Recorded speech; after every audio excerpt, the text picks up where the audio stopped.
Bismillahirrahmanirrahim. Alhamdulillahirrabbilalamin.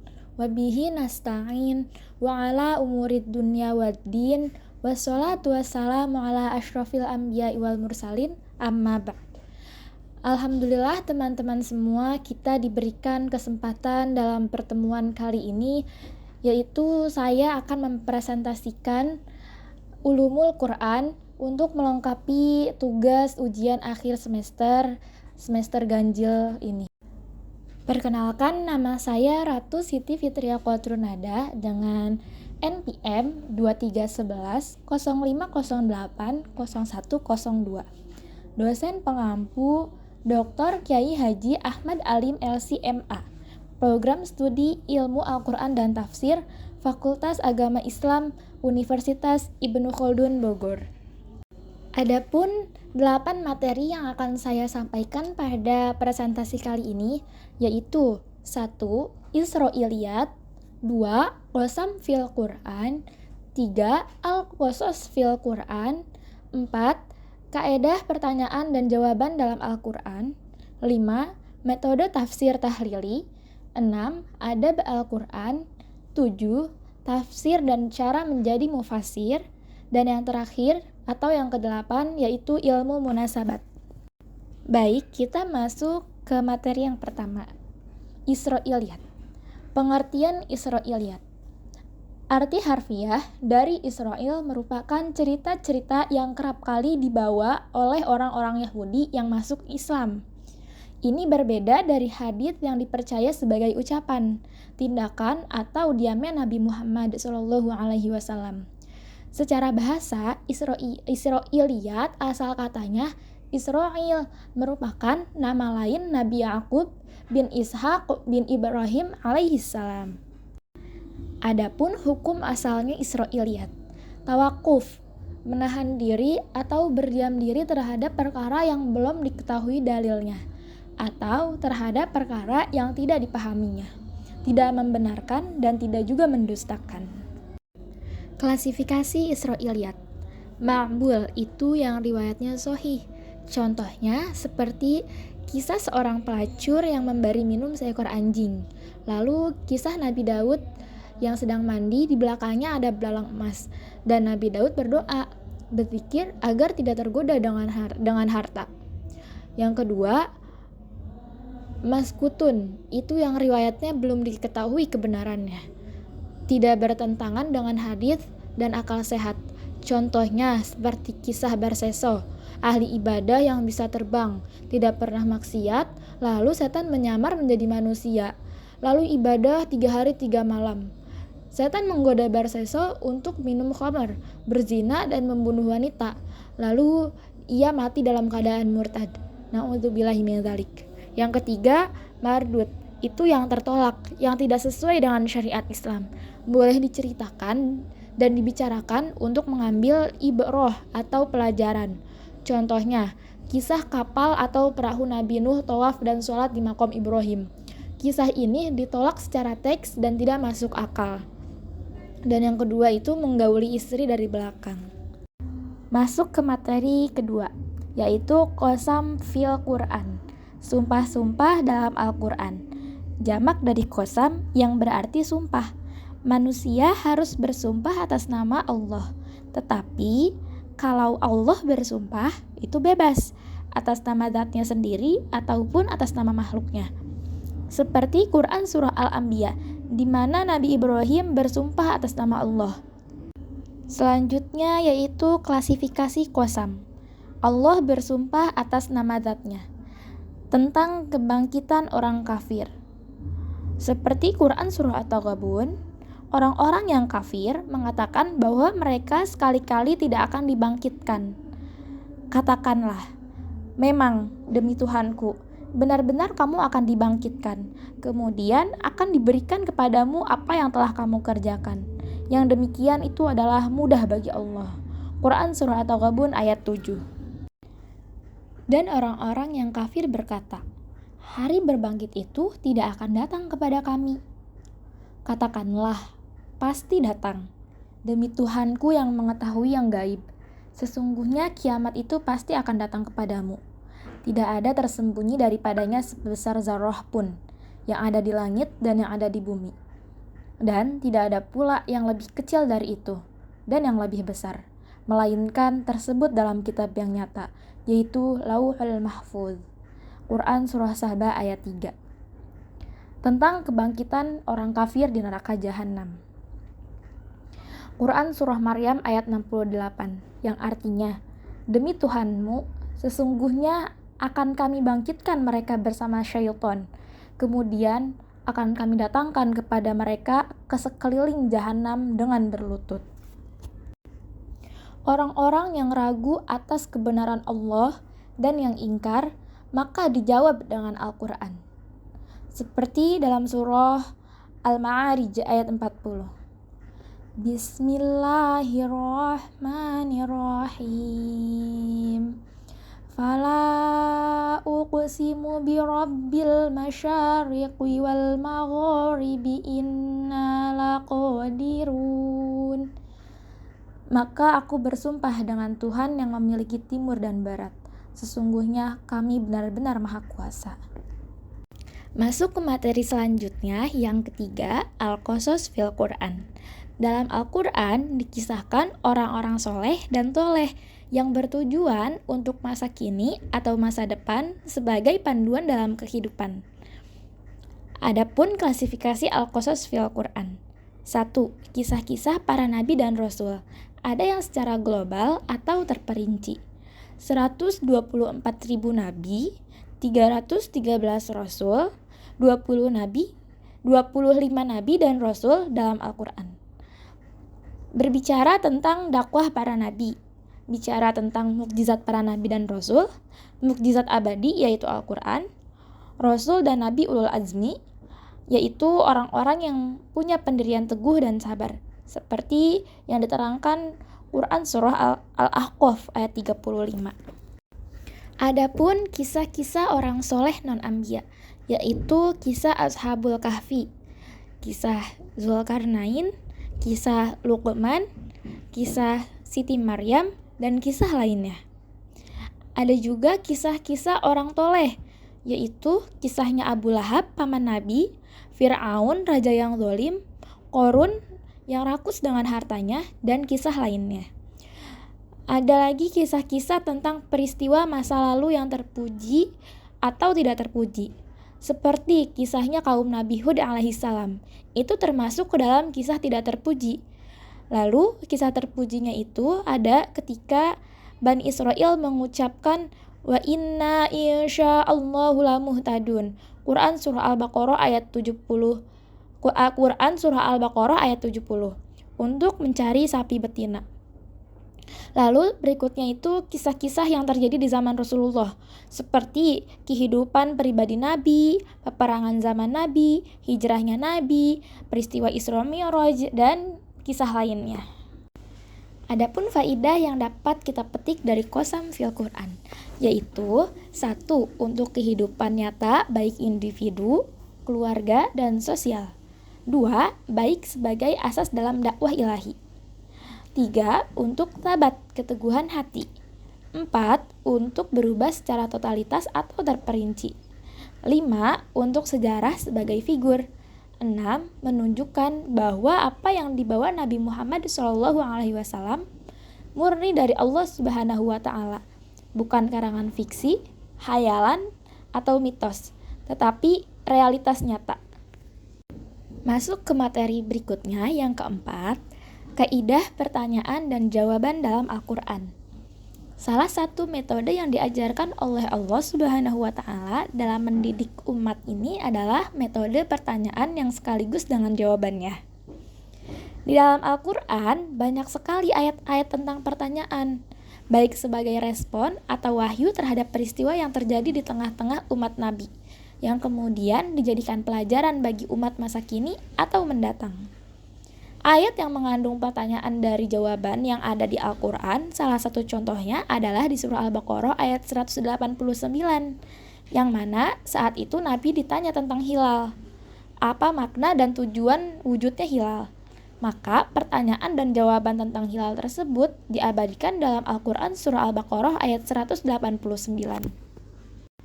Hikmah yang bisa diambil dari ayat ini bahwasanya hilal itu bisa menjadi patokan pelaksanaan ibadah manusia.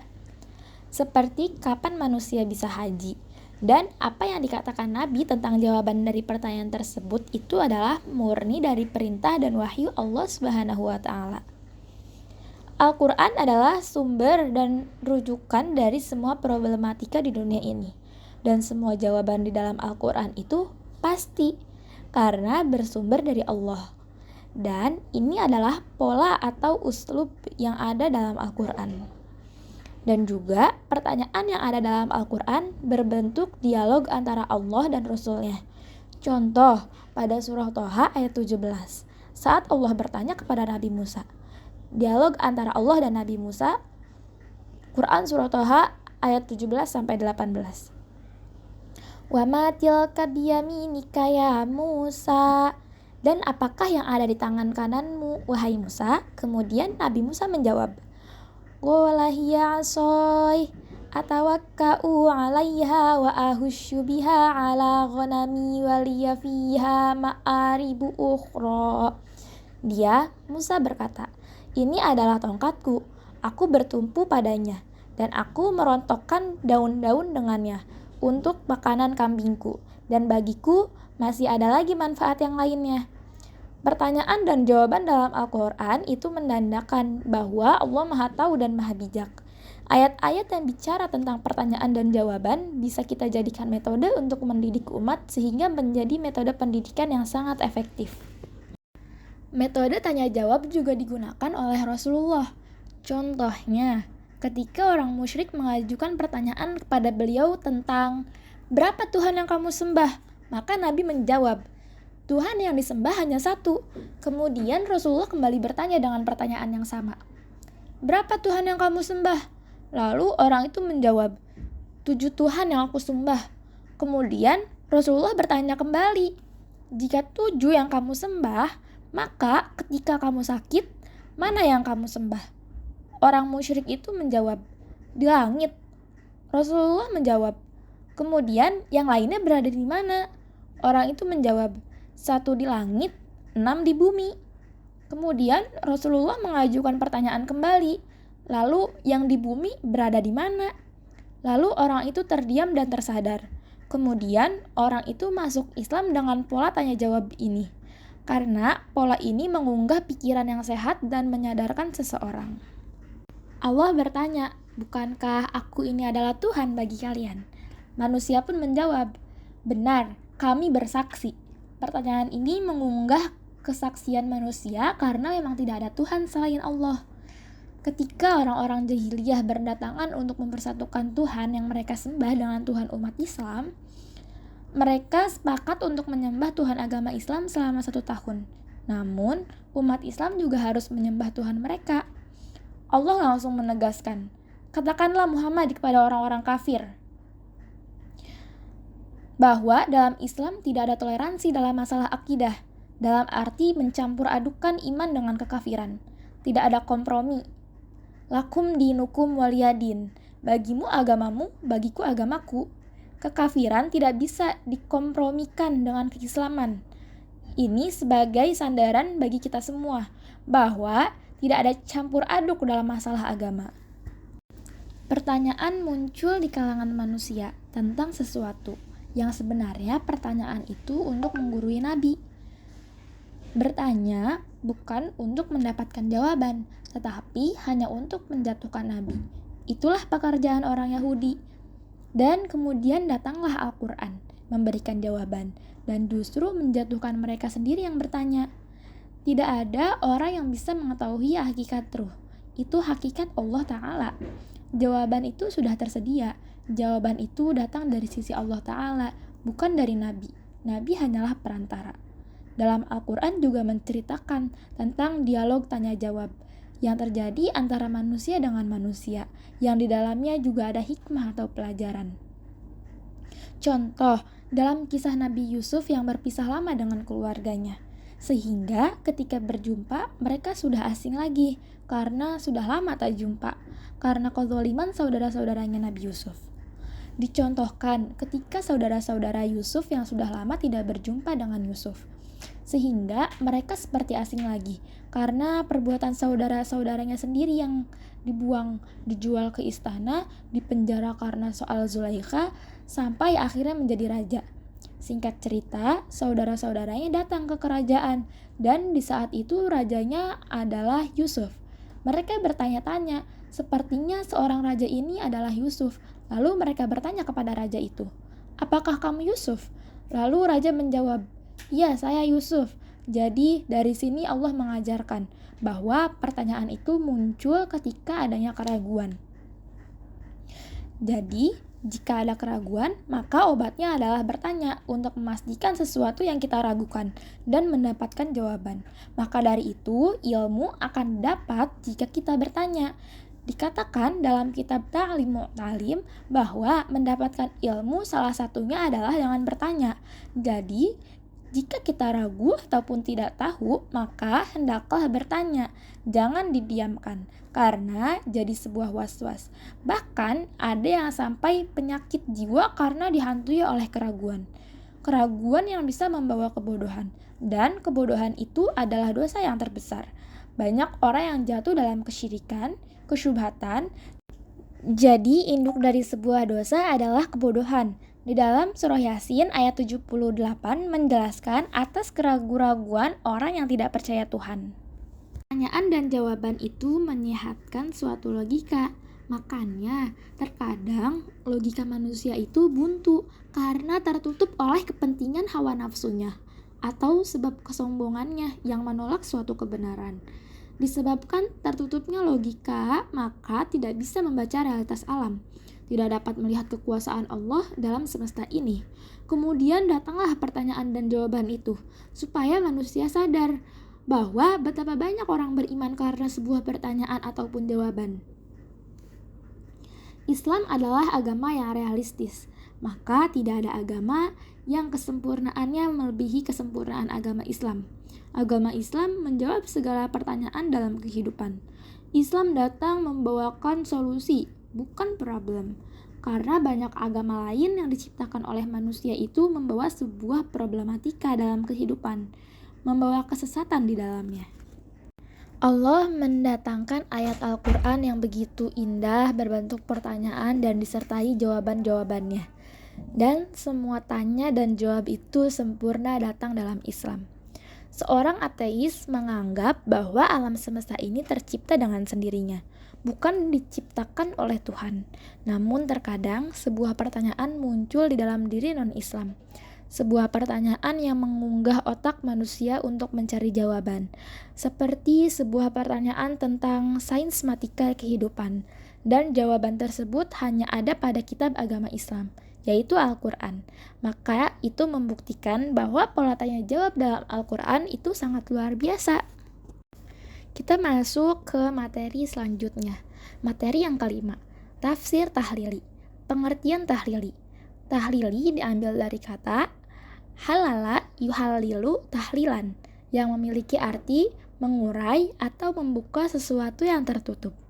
Sedangkan menurut istilah adalah cara menafsirkan Al-Quran dengan mengurai dan menganalisa ayat-ayat Al-Quran secara berurutan sesuai tartib di dalam mushaf dengan membahas segala makna dan aspek yang terkandung di dalamnya.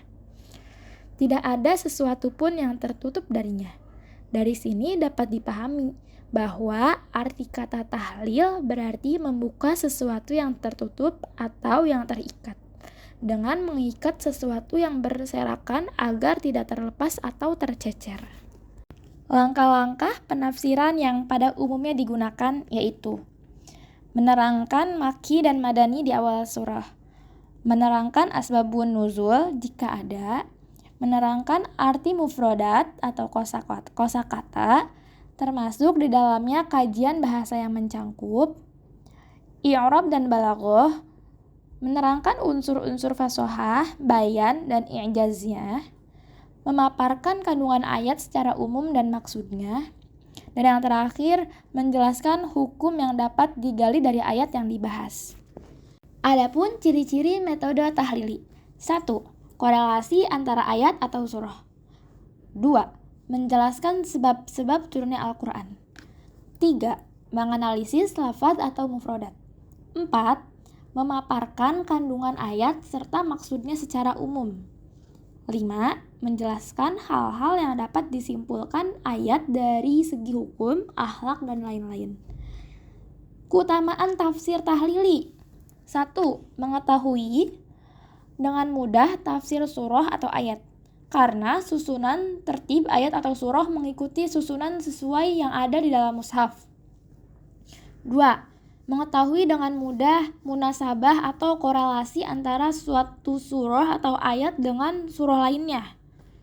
3. Dapat memberikan penafsiran kepada semua ayat. 4. Mengandung banyak aspek pengetahuan. Nah, kita lanjut ke materi yang ke-6. Adab Al-Quran. Adab terhadap Al-Quran sesuatu yang sangat penting. Jika hilang adab, maka hilang pula ilmunya. Para ulama, saking beradabnya, mereka ketika berinteraksi dengan Al-Quran selalu mencium mushaf. Para ulama dahulu melarang untuk mencoret-coret mushaf, kecuali dalam proses menghafal Al-Quran, khawatir ada yang tertukar ayatnya. Makruh mushaf untuk dipakai bantalan atau sandaran ketika lelah, dan ditaruh sesuatu di atas mushaf. Itu tidak boleh dilakukan. Terus, jangan safar atau perjalanan ke negara orang kafir membawa mushaf, kalau nanti mushafnya jatuh ke tangan musuh.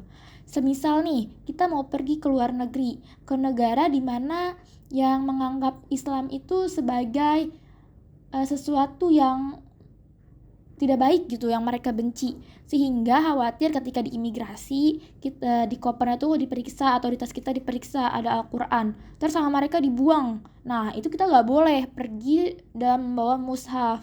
Jadi kalau mau pergi ke suatu tempat, kita harus mempertimbangkan seperti itu. Tidak boleh menyalahgunakan mushaf untuk banyak hal. Contoh seperti untuk sihir, untuk dilecehkan. Karena setan tidak mau melecehkan penyihir tersebut kecuali dengan melecehkan Al-Quran. Jadi ya guys, kalau ada kayak dukun-dukun kayak gitu tuh sebenarnya mereka tuh udah lebih dulu melecehkan Al-Quran. Jadi setan itu akan membuat perjanjian sama orang-orang yang udah lebih dulu melecehkan Al-Quran, baru mereka bisa kerjasama. Makanya kalau dukun-dukun tuh udah pasti ngelecehin Al-Quran dulu. Masuk ke materi yang ke-7, tafsir dan cara menjadi mufassir. Asal kata tafsir yaitu al-bayan, wakshif, wal-idhar, yang artinya menjelaskan, mengungkap, atau menyingkap dan memperjelas. Tafsir mengikuti wazan taf'il, yang berarti mengungkap atau menyingkap untuk mengungkapkan kandungan suatu hal. Tafsir merupakan ilmu yang paling utama dibandingkan ilmu-ilmu lainnya. Tafsir juga lebih umum daripada ta'wil. Ta'wil itu lafaz yang cangkupannya mengandung banyak perspektif makna, sedangkan jika tafsir menjelaskan hakikat suatu lafaz. Adapun menurut sebagian ulama, tafsir yaitu sisi tekstual dari suatu lafaz, dan ta'wil itu sisi kontekstual dari suatu lafaz. Tafsir juga berkaitan dengan riwayah, dan ta'wil berkaitan dengan diroyah. Tafsir itu ilmu secara khusus digunakan untuk memahami kitab Allah yang diturunkan kepada Nabi dan menjelaskan kandungan maknanya, dan juga mengeluarkan hukum-hukumnya serta mengambil hikmah dan memahami ilmu-ilmu di dalamnya. Adapun metode tafsir yang digunakan para sahabat belajar Al-Quran. Ada 4 T. 1. Tartil. 2. Tahfidz. 3. Tafsir. 4. Tatbiq. Jadi itu adalah 4 T yang digunakan para sahabat belajar Al-Quran. Kita masuk ke materi terakhir, ilmu munasabat. Ilmu munasabat menjelaskan bagaimana menyambungkan ayat demi ayat atau surat demi surat. Ilmu munasabat mengajarkan kepada kita bahwa kita dapat menyikap hukum dan hikmah yang terdapat dalam firman Allah Ta'ala. Ilmu munasabat secara bahasa adalah al-muqarabah, yaitu saling berdekatan. Atau secara gambaran diambil dari kata nasab, yaitu berdekatan atau ada keterkaitan. Contoh, seseorang yang mempunyai nasab yang sama, yaitu mereka yang berdekatan atau bersaudaraan. Ilmu munasabat secara istilah adalah ilmu yang khusus untuk mengetahui korelasi atau hubungan ayat dengan ayat lainnya, atau surat dengan surat lainnya. Kesimpulan dari ilmu munasabat secara gambaran adalah bagaimana ayat dengan ayat lainnya saling berdekatan atau surat juga, sehingga terkumpulnya itu menjadi sumber hukum atau hikmah. Adapun tujuan dari mempelajari ilmu munasabat adalah supaya kita dapat mendapatkan ayat dengan ayat lainnya, sehingga dengan terkumpulnya menjadi sumber hukum atau hikmah, dan juga kita mendapatkan bagaimana indahnya susunan dari ayat-ayat Al-Quran dari segi bahasa, pola ataupun kandungan ayat tersebut. Sehingga seharusnya bagi seorang pecinta Al-Quran, mereka yang mempelajari ilmu pengetahuan Al-Quran senang terhadap apa-apa kandungan dari ayat-ayat Al-Quran. Dan ilmu munasabat inilah yang menjadi salah satu bagiannya. Ilmu munasabat juga dapat membantu bagi seorang thalibul ilmi atau para mufasir untuk bisa menerjemahkan ayat, menafsirkan Al-Quran. Kita dapat juga mengklaim atau mendapatkan bahwa i'jazul Quran itu adalah pasti atau mukjizat, bukan rekayasa atau buatan orang dan lain-lain. Semua itu murni langsung dari Allah Subhanahu wa taala. Banyak sekali dari beberapa para ulama yang menjelaskan bahwa mempelajari tentang ilmu munasabat, tetapi para ulama sepakat bahwa ulama yang mengkhususkan ilmu tersebut adalah Al-Imam Abu Bakar An-Nasyaburi.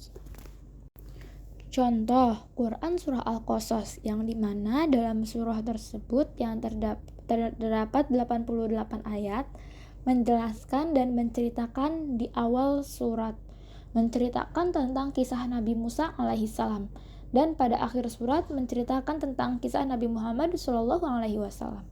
Kesimpulannya dari surah tersebut bahwa dari dua kisah Nabi tersebut dijelaskan. 1. Nabi Musa hidup pada zaman ketika puncaknya kekufuran dan kekafiran di mana-mana. Kekuasaan itu dipegang oleh Fir'aun yang mengaku Tuhan. Korelasi dari kisah Nabi Muhammad SAW adalah beliau hidup pada zaman kekufuran dan kesyirikan yang pada saat itu dikuasai oleh kafir Quraisy yang dipimpin oleh Abu Jahal. 2. Pada saat hijrah Nabi Musa dari Mesir ke Madian karena diusir dari kampung halamannya, sama seperti baginda Rasulullah SAW. Beliau hijrah ke Madinah Al-Munawwarah karena diusir. 3. Sama-sama memerdekakan tanah kelahirannya. Nabi Musa menaklukkan Mesir yang dipimpin oleh Fir'aun, sedangkan Nabi Muhammad SAW menaklukkan Mekah, yaitu Fathul Mekah. Contoh, ayat terakhir dari surah Al-Waqi'ah dan awal surah Al-Hadid, yang dimana ayat tersebut disampaikan oleh Allah untuk bertasbih, dan di awal surah Al-Hadid juga tersampaikan bahwa firman Allah Ta'ala untuk mengagungkan nama Allah. Baik teman-teman, sekian penjelasan dari saya. Mohon maaf bila banyak kurangnya karena saya pun masih terus belajar setiap harinya. Semoga apa yang saya sampaikan bisa bermanfaat untuk diri saya sendiri dan untuk teman-teman yang mendengarkan. Sekian dari saya. Wassalamualaikum warahmatullahi wabarakatuh.